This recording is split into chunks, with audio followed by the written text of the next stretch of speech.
ఒకసారి ముఖం కడిగిద్దమ్మా. ఇక మూడో రకం ఉందమ్మా. ఈమెవరే? ఈమె గురించి ఏం చెప్పేదినమ్మా? సతీ సావిత్రి రహస్యం అంటే ఈమె కావాలి మహాప్రతివత అనుకుంటారు చూసే జనం అందరమ్మా. పొద్దున్నే లేచిద్ది మొగుడు కాళ్ళకి దండం పెట్టిద్దమ్మా. సాటుగా మరిగి కన్ను కొట్టింది. ఇక నాలుగో రకం ఉందమ్మా. ఈమెవరు? అమ్మతోటి ఇవన్నీ అక్షర సత్యాలమ్మా. ఇక నాలుగో రకం ఉంది. ఏ గురించి చూడమ్మా? ఏం 60 సంవత్సరాల వయసు వచ్చి తలంతో తల్లగా నడిచిన తనకు నల్లటి రంగేసి పుట్టాడు మల్లెపూలు పెట్టి 16 సంవత్సరాలు కుర్రాడు బజార్ని పోతంటే అంటది ఏమని? ఏం మామయ్య బాగున్నా? బాబాయ్ నిన్నే మామయ్య పిలిస్తే పలకడే అంటే వాడంటాడు. వచ్చి నీ అమ్మ కడతారా? నీ వయసు ఎక్కడా? నా వయసు ఎక్కడా? అబ్బాయికి కొండ ఎక్కడా? బొట్ల పైన తొండ ఎక్కడా? నువ్వు పట్టుకుని నన్ను మామయ్య బాబాయ్ అంటావు న్యాయంగా ఉందంటే ఇది అంటది. నాకంతా లెక్కేది అబ్బాయి. నీ పెళ్ళినాడగా నేను సమర్థం మోసపోతుంది.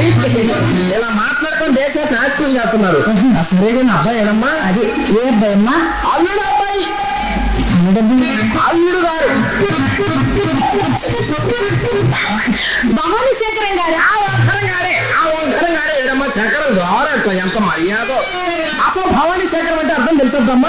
భవానీ అంటే బడా చోర్, శంకరం అంటే చెడిపోయినాడు. చెడిపోయినాడు దగ్గరే ఉంది చేతులు నడుకుని మట్టి తప్ప. ఆయన ఈ పూట ఎవరినో అప్పడిగారట. వాడు తప్పక ఇస్తాను వాగ్దానం కూడా చేశాడు. అందరికీ వెళ్ళి ఉన్నాడు. ఇంకో మాట చెప్పలేదంటమ్మా. ఏమిటమ్మా? ఆయన తెచ్చి నీ దోశలో పోతానని చెప్పుంటాడే. చెప్పాడా? మర్చిపోయావు. ఆ దోశలు తెచ్చి నా సంచిలో పోయి ఈ ఊర్లో ఆయనకు అప్పించే ఎదగడమ్మా. ఏమ్మా? ఇది వరకంటే సైకిల్ షాప్ ఉందమ్మా. అప్పుడు తెచ్చాడమ్మా కట్లు. ఈ సంగతి బాకీ వాళ్ళు తెలిసిన వచ్చారు తలా సైకిల్ తీసుకున్నాడు.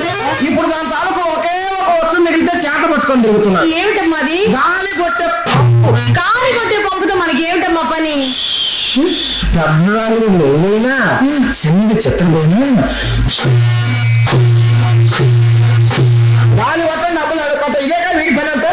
నీ బాబు వట్టి వెళ్ళిపోతుంది దానికి. వాడు మహామాంత్రికుడు మాయగాడు.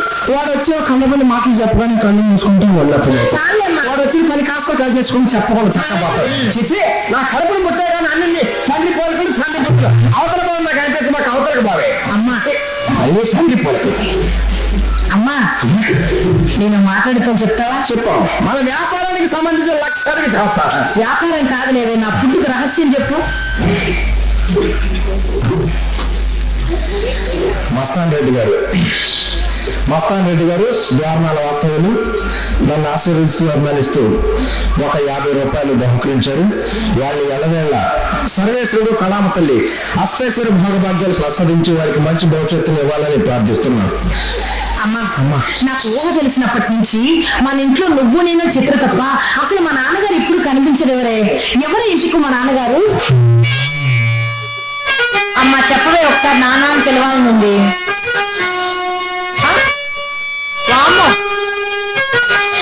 అమ్మా అమ్మా ఏడుస్తున్నావు ఎందుకే? నాన్నగారిని అడిగమ్మా. అవునమ్మా. మహానుభావుడు ఎన్నో మాటలు చెప్పేవాడా? ఎంతో ప్రేమగా చూసుకునేవాడు. ఎవరమ్మా?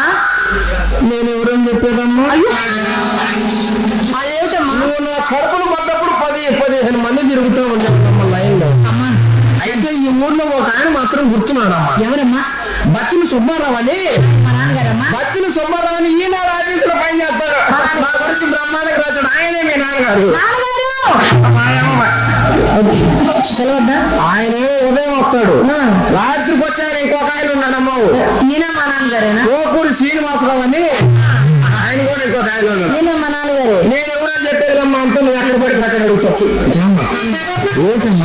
ఏమిటమ్మా? ఈ ఊళ్ళో అసలు సంగతి మర్చిపోయాడు. ఏమిటో? పెద్ద శక్తిగా లేరు. అసలు వాడి సంగతి మనకెందుకే, ఆ తర్వాత చదువుతాడు. భవాయిని ఎంతో ఈడ్చి భార్యమ్మని ఎన్నిసార్లు చెప్పానే.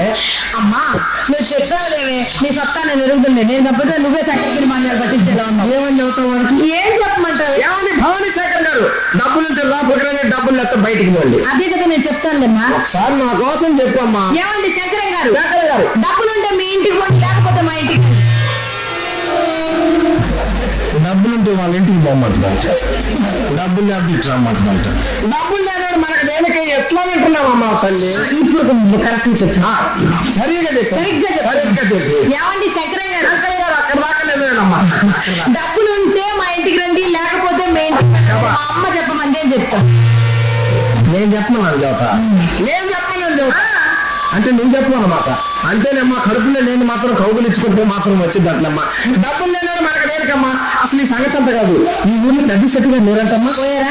అయ్యో ఆయన ఒకటే ఆయన కొడుకు సుబ్బశెట్టి గారు. ఈయన పోయారా? ఈయన బాబా అయినా వీళ్ళందరూ పోయిన తర్వాత మనం ఉండి మాత్రం ఉపయోగమే ఉంటుంది.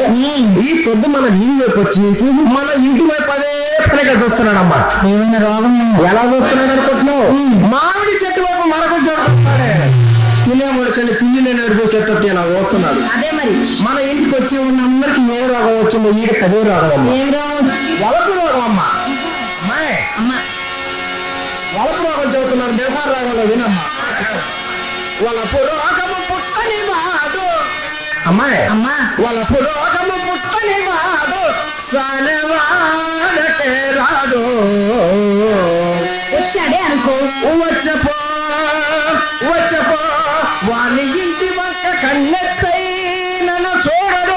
మరి చూస్తేను అట్లు ఎవడి చూచునా అతడే నమ్మ మన ఇంటి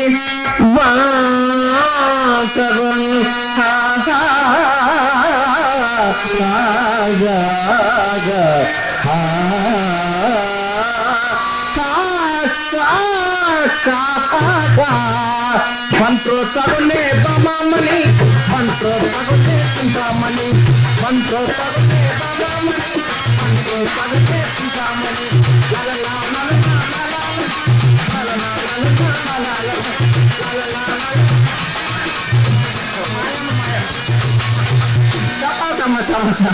ఆయన రాగాన్ని కబురు చేస్తా కానీ నువ్వు మేడ మీదకి వెళ్ళాలి వాళ్ళగా కనిపించమ్మా. అమ్మా ఏ మాట ఆ మాట చెప్పుకోవాలి. నాకంటే నువ్వే చాలా అందంగా ఉన్నావు, నువ్వే కనిపించు. నేను కనిపించాడా? నేను కనిపిస్తా హుషారుగా వచ్చేవాడు కూడా కనిపిస్తున్న మంచి సీజను. ఎలా కనిపించునే? అన్ని నా చేత చెప్పించుకుంటా చూడమ్మా. అక్షరం పోతే లక్షలు పోయినట్టే. హలుక్కు మనసు తారవలయో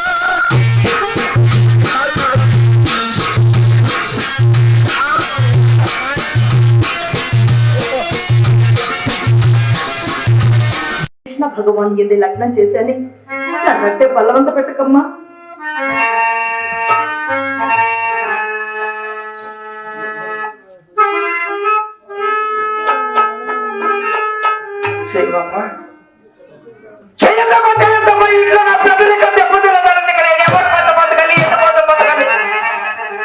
ఇక నేను బతకను, నేను చచ్చిపోతానమ్మా.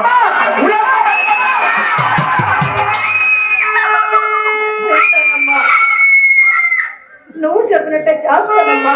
వింటానమ్మా వింటానమ్మా. కూతురంటే ఎంత ప్రేమ, నేను చచ్చిపోతున్నాను ఎంత బాధపడుతుంది వస్తాను అందరికి.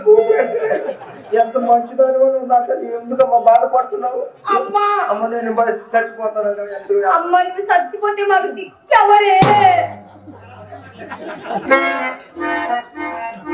నేను చచ్చిపోతానని దీని దిగులు లేదంట. దీని దిక్కుకొచ్చి ఇప్పుడు తెప్పను, దీని దిక్కు నాశనం కాదు. కొత్తది వీధికి ఒక బ్రాహ్మీ షాప్ పెట్టి సగం దేశం నాశనం అయింది. నేను పూర్తిగా దేశం మొత్తం సర్వనాశనం అయింది. నాకు రావడమ్మా అమ్మా అక్క పెట్టాలంటుంది కానీ నువ్వు మేడ మీద పెళ్ళి పక్కేసి పూలు చల్లి అప్పం చల్లి సిద్ధంగా. అమ్మా నువ్వు ఏ పని చెప్పా చేస్తా గానీ పక్కల మాత్రం వెయ్యేనట్టు వెయ్యే. పక్కలు వేయవా? పక్కలు వేయకపోతే ఒక్కలు నోట్లో మింగించి పక్కలు ఎరగొడతాం. నా సంగతి తెలియదు. అమ్మా ఈ ఊళ్ళో కుడులందరూ చిత్తూరు పక్కలేస్తారు ఒకటే ఎగతా చేస్తున్నారమ్మా. ఈసారి ఎవరైనా అడిగితే చెప్పు. ఏమనమ్మా? ఈ